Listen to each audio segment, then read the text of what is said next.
Allah berfirman dalam Al-Quran, "Wa iza sa'alaka ibadi anni fa inni qarib." Kalau mereka bertanya tentang aku, kata Allah, katakanlah, sungguh aku sangat dekat. Gitu, Fit.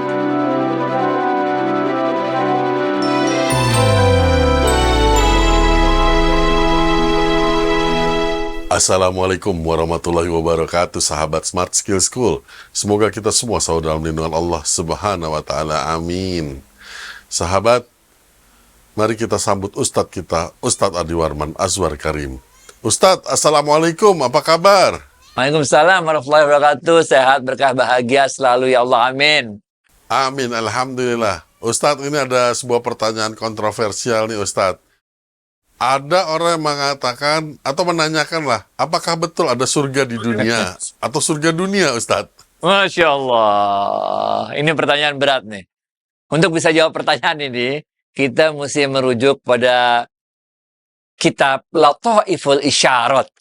Ini kitab tafsir berat ini. Ini Lataiful Isyarat yang ditulis oleh Imam Al-Qusairi. Oke.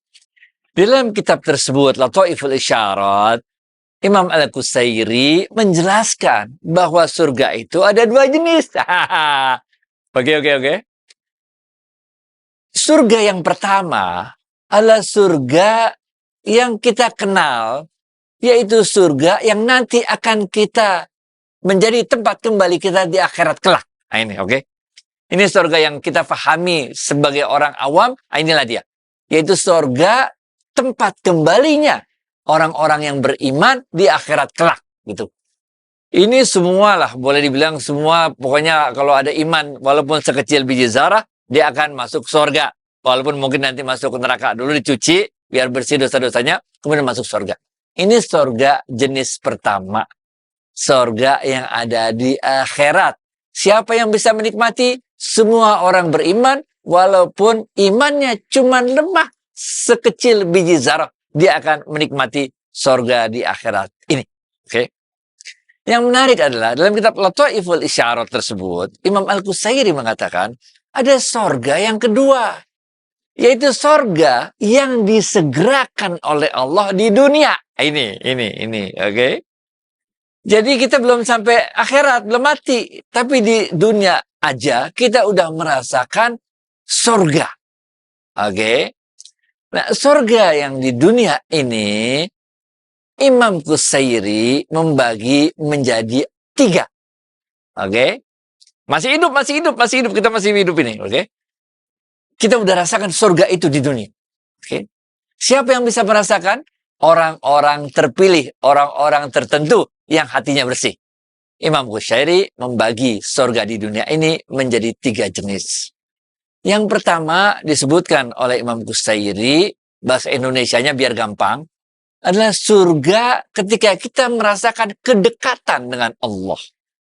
Yang kedua, surga ketika kita mendapatkan hakikat kehidupan ini. Atau dalam bahasa aslinya itu namanya hakikat wusul. Kita udah nyampe, udah memahami, udah paham siapa itu Allah. Kenapa kehidupan kayak begini? Kenapa diri kita begini? Kenapa ini nih?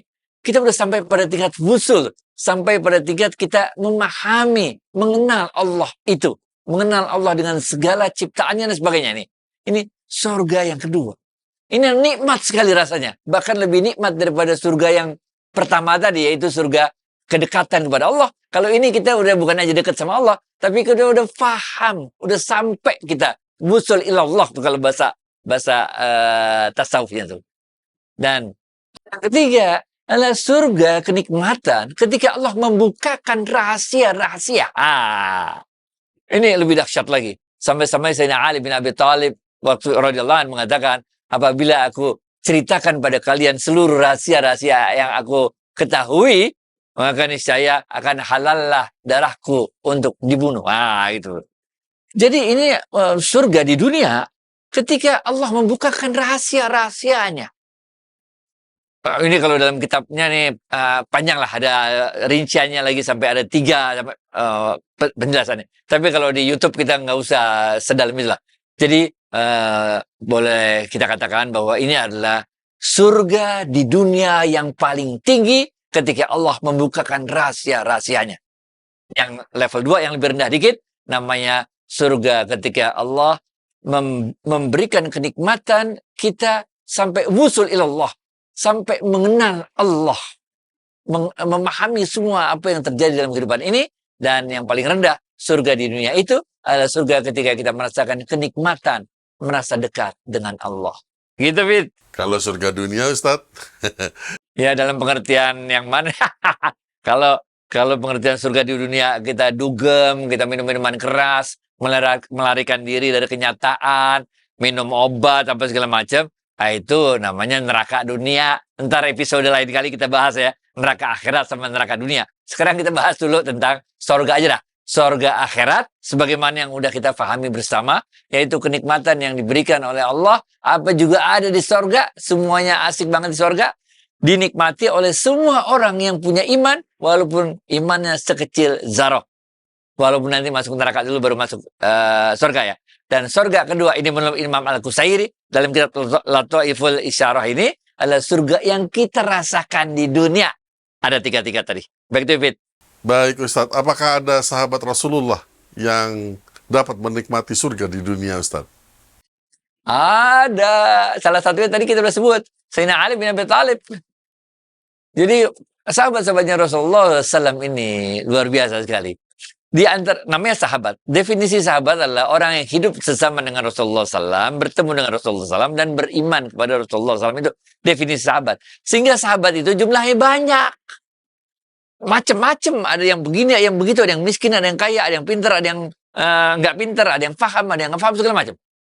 Nah, di antara sahabat-sahabat yang benar-benar memahami dekat, sahabat-sahabat besar kalau kita ngomongnya, di antara sahabat-sahabat besar Rasulullah SAW, inilah orang-orang yang terpilih oleh Allah menjadi mereka ini. Dalam satu hadis sebutkan 10 orang sahabat yang dijamin masuk surga ini. Nah, ini sahabat-sahabat inilah di antaranya yang memahami ilmu-ilmu yang sangat dalam ini adalah Sayyidina Abu Bakar As-Siddiq radhiyallahu anhu, yang kemudian nanti dalam turunannya itu nanti ada mazhab tasawuf sendiri. Kemudian ada Sayyidina Umar bin Khattab radhiyallahu anhu. Kemudian ada Sayyidina Utsman bin Affan radhiyallahu anhu. Kemudian ada Sayyidina Ali bin Abi Thalib radhiyallahu anhu. Yang ini juga nanti ada turunan-turunan mazhab tasawufnya tersendiri. Baik, David. Oh, tapi kenapa beliau mengatakan bahwa darah saya jadi halal karena mengetahui rahasia Allah? Karena Allah pernah mengatakan, janganlah kalian berpikir tentang zatku, dan berpikirlah kalian tentang ciptaan-ciptaanku.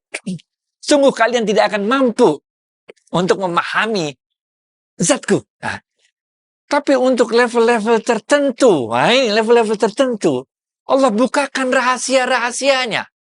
Nah, dan orang-orang yang telah mencapai level tertentu itu pun paham betul, dia tidak boleh menyampaikan rahasia-rahasia itu. Karena ini rahasia antara Allah dan dia. Dia dipilih oleh kekasihnya untuk mendapatkan rahasia-rahasia tertentu. Sehingga sebagai orang yang dikasihi, dia tahu persis rahasia ini tidak boleh dibukakan pada siapapun. Sama kayak kita suami istri, benar gak? Suami istri kan kita banyak rahasia, benar gak? Oh, benar gak? Nah, kita kan gak boleh buka rahasia istri kita kebuka ke orang kan, karena istri kita bener gak mau buka baju itu kan karena kita suaminya, bener ngerti ya.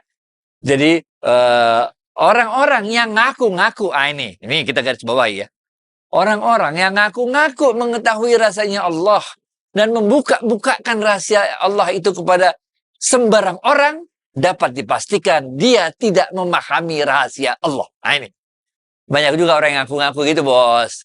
Aku jadi wali, ngaku apa, bener gak? Ketahuan dah. Pokoknya kalau ada orang ngaku-ngaku jadi wali, terus dia ngejago, seakan-akan biar orang tahu bahwa dia wali, orang udah gode-gode kepalanya, bener gak? Berarti dia bukan wali. Dalam kaedahnya disebut, hanya wali yang mengetahui wali yang lain, bener gak? Kalau orang udah sama-sama tinggi ilmunya, dia sama-sama faham tentang tingkat kespiritualitas orang yang dihadapinya, sehingga dia tidak umbar-umbar kemana-mana. Itu sebabnya juga lah sebetulnya di zamannya Bani Abbasiyah waktu itu, benar nggak? Ulama-ulama besar, Imam Ghazali dan sebagainya itu sampai-sampai menuliskan buku, hati-hati sama orang yang penampilannya seperti wali. Benar nggak? Padahal sebetulnya dia orang yang tidak memahami sama sekali tentang hakikat ajaran Islam kita ini. Baik, David. Nah, ini sedikit out of topic nih, Ustadz. Ada makam-makam itu yang sekarang pengunjungnya tuh pada saweran uang, Ustadz. Jadi pakai tour and travel segala macam tuh, Ustadz. Makam keramat, makam itu, sehingga menjadi fenomena gitu. Jadi orang berbondong-bondong datang gitu. Oke. Tujuannya jadi apa ya, Ustadz ya? Ya, gini ya. Makam keramat itu ada yang asli, ada yang palsu. Ini bos. Ada yang sebenarnya bukan makam keramat, tapi dibuat supaya apa? Supaya jadi destinasi wisata, supaya orang banyak datang ke situ ngurung-ngurung. Yang kayak gitu ada juga itu model gitu. Yang itu nggak usah kita bicarain lah ya. Yang kita bicarain sekarang adalah kita ziarah ke makam-makam para wali yang memang masyhur. Kita tahu lah makam Wali Songo, ada Sunan Ampel, semua kita tahu lah di mana tempat-tempatnya. Masyhur memang wali-wali tersebut dimakamkan di situ, benar ya? Nah, tentu kita datang ke situ kan nggak minta apa-apa, benar nggak? Tapi kita berdoa kepada Allah, kepada wali tersebut, karena kita yakini bahwa beliau akan membalas doa kita, kan begitu? Karena dalam rumusnya kan, kalau kita menyampaikan doa-doa kepada orang yang telah meninggal dunia tersebut, orang yang meninggal dunia tersebut mendengar doa-doa kita, ya kan? Bahkan Rasulullah SAW itu diberikan keistimewaan untuk menjawab salam kita. Assalamualaikum ya Rasulullah. Itu dijawab sama Rasulullah SAW, jawab kepada kita. Itu sebabnya kita dianjurkan untuk banyak salawat, supaya sebetulnya salawat itu supaya kita banyak didoain oleh Rasulullah SAW, gitu kan, benar ya? Nah, jadi kedatangan kita ke makam-makam ziarah itu dipercaya, diyakini bisa mendekatkan diri kita kepada Allah. Daripada kita jalan-jalan ke tempat yang nggak benar, ya kita ziarah makam, benar nggak? Bahwa di ziarah makam itu kemudian kita sedekah, infak, masukin uang, supaya masyarakat sekitar bisa menjaga, merapikan makam tersebut, bagus, oke? Tapi juga yang nggak perlu berlebihan lah, nggak perlu berlebihan. Yang sekedarnya aja supaya makamnya bisa bagus, bisa dirawat dengan baik, benar gak? Bahwa kemudian duitnya terkumpul juta-juta, ya iyalah, karena orang yang datangnya banyak, benar gak? Nah, kita berprasangka baik saja bahwa semua uang tersebut itu digunakan untuk kemaslahatan umat. Kalau yang di YouTube yang fulus-fulus itu bohong lah, masa ada doa di makam wali fulus. Enggak. Kita datang ke situ nggak minta fulus, ya Allah. Kalau kita bisa memahami apa yang disampaikan oleh Imam Al-Qusairi tadi, bahwa surga di dunia itu ada 3. Yang pertama, surga ketika kita merasakan kenikmatan begitu dekatnya dengan Allah. Kita nggak mikirin fulus. Fulus mah nggak bisa disebut. Udah jelas, sudah pasti ada fulus dah. Nggak ada fulus juga, apa yang mau dibeli dengan fulus ada gitu. Ini. Ketika kita merasa dekat dengan Allah, kita dekat dengan yang maha kaya. Yang kedua, surga di dunia Imam Al-Qusairi adalah surga ketika kita memahami wusul ilallah, sampai kita pada pemahaman siapa itu Allah, bagaimana ini hakikat kehidupan sebenarnya. Dan yang ketiga, tadi kita sampai kepada rahasia-rahasia yang dibukakan oleh Allah kepada kita. Ini jauh lebih berharga, jauh lebih nikmat daripada segala macam harta, benda, jabatan, wanita. Nggak ada artinya. Karena inilah sebabnya yang disebut oleh Imam Al-Qusairi lagi tadi menjadi surga dunia. Mantep, bos. Nah, itulah Ustadz, kita selalu harus mengkonfirmasi ulang ya isi-isi dari YouTube tersebut ya Ustadz ya. Orang buat konten. Ustadz, terima kasih atas waktu dan tausiahnya. Assalamualaikum warahmatullahi wabarakatuh. Waalaikumsalam warahmatullahi wabarakatuh.